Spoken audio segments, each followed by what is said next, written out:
started. Somnath મંદિરના 5 અદ્ભુત રહસ્યો. 17 વાર તૂટ્યું છતાં અડીખમ.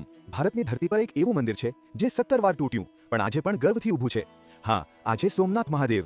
ચાલો જાણીએ તેના 5 અદ્ભુત રહસ્યો. પહેલું, બાણસ્તંભનું રહસ્ય. મંદિરના પરિસરમાં એક બાણસ્તંભ છે જેના પર લખેલું છે કે અહીંથી લઈને દક્ષિણ ધ્રુવ સુધી વચ્ચે એક પણ જમીનનો ટુકડો નથી. આ બતાવે છે કે હજારો વર્ષ પહેલા આપણા ઋષિઓને પૃથ્વીના નકશાનું જ્ઞાન હતું. બીજું, હવામાં ઝૂલતું શિવલિંગ.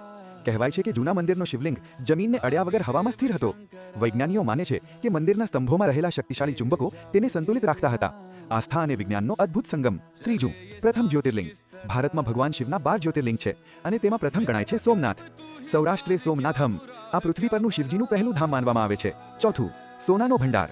એક સમય હતો જ્યારે મંદિર એટલું સમૃદ્ધ હતું કે તેની ઘંટડીઓ પણ સોનાની સાંકળોથી બંધાયેલી હતી. આ કારણે અનેક વિદેશી આક્રમણકારોએ વારંવાર આ મંદિરને નિશાન બનાવ્યું. પાંચમું, સરદાર પટેલની પ્રતિજ્ઞા.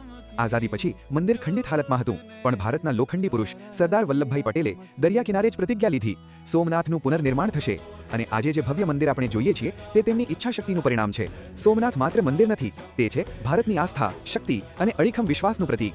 17 વાર તૂટ્યું પણ ક્યારેય ઝૂક્યું નહીં. હર હર મહાદેવ. આવી જ અદ્ભુત ઐતિહાસિક વાતો માટે ચેનલને લાઇક, શેર અને સબસ્ક્રાઇબ કરવાનું ભૂલશો નહીં.